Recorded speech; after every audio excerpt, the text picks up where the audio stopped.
আসসালামু আলাইকুম।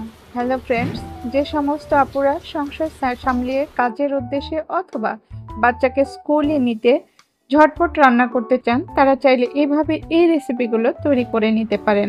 তাতে করে সময় এবং শ্রম দুটোই কমে যাবে। আমি আজ রান্না করেছি বেগুন এবং ট্যাংরা মাছের একটা চচ্চড়ি।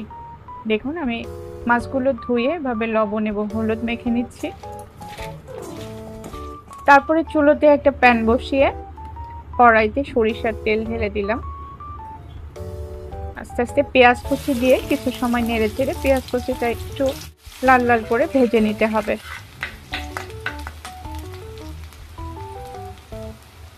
ঠিক এ পর্যায়ে আমি একটু রসুন বাটা দিয়ে দিলাম।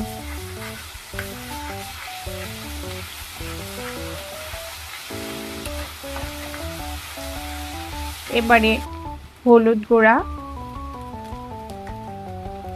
মরিচের গুঁড়া,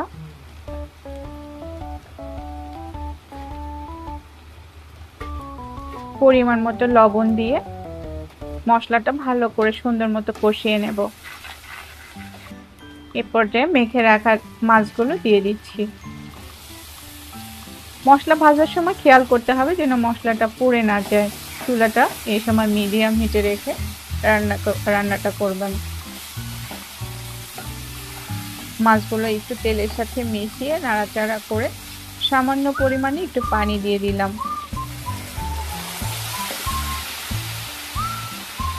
কিছু সময়ের জন্য একটু ঢেকে দিয়ে রাখবো।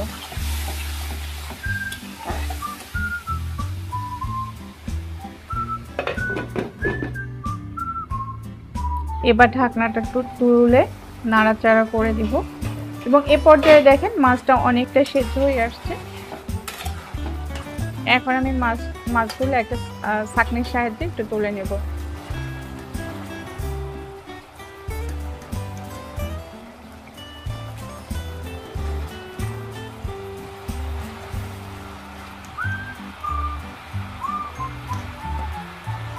এবার এই কষিয়ে রাখা মশলাগুলোর মধ্যে আমি ধুয়ে রাখা আলু এবং বেগুনগুলো দিয়ে দিচ্ছি।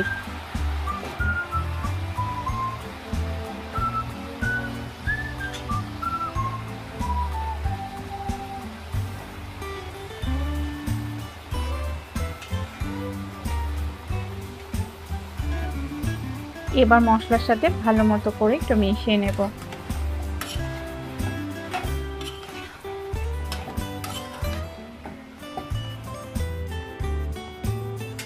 এ পর্যায়ে ঢেকে দিয়ে 5 মিনিটের মতো কুক করে নেব। এরপরে আমি কেটে রাখা পটলগুলো লবণ, হলুদ, মরিচ গুঁড়া মেখে সুন্দর করে মাখিয়ে নেব।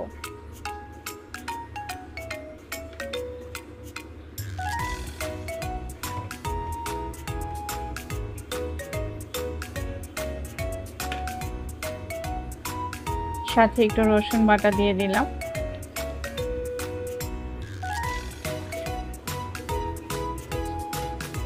এই তো আমার মশলা মাখিয়ে নেওয়া শেষ। দেখুন আমার তরকারিটা এদিকে এরকম হয়ে আসছে।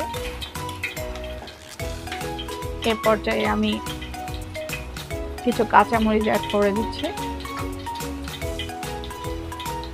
কাঁচামরিচ দিয়ে আর একটু আলতো হাতে নেড়ে নেব।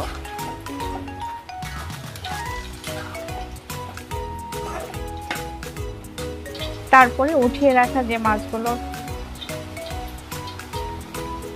এ পর্যায়ে আমি একটু পানি অ্যাড করে দিলাম।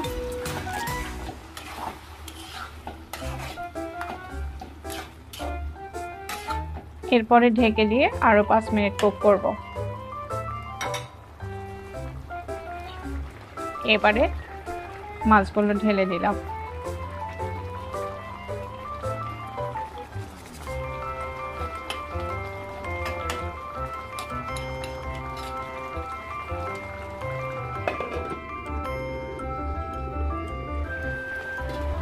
দুই মিনিট পরে একটু নাড়া দিয়ে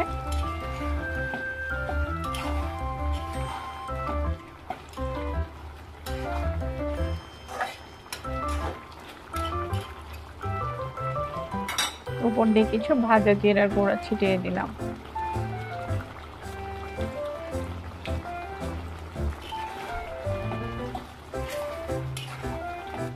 এ পর্যায়ে ঢাকনা দিয়ে ঢেকে 5 মিনিট রেখে নামিয়ে ফেলবো। দেখুন আমার তরকারিটা অনেকটাই সেদ্ধ হয়ে গেছে।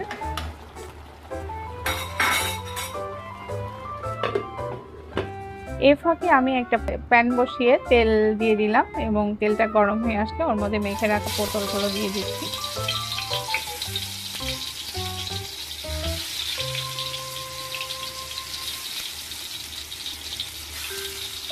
পটলগুলো একটু লাল লাল করে ভেজে নিব।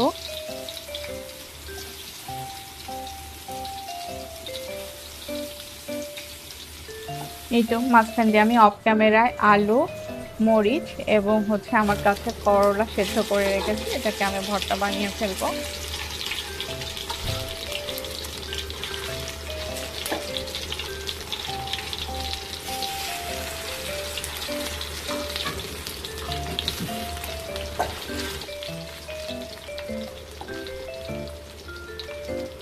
দেখুন আমার তরকারি রান্না কমপ্লিট।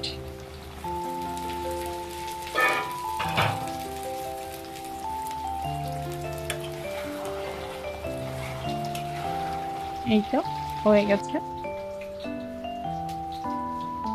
এই পর্যায়ে পটলগুলো এরকম কালার হয়ে আসছে, পটলগুলো আমি উঠিয়ে নিচ্ছি।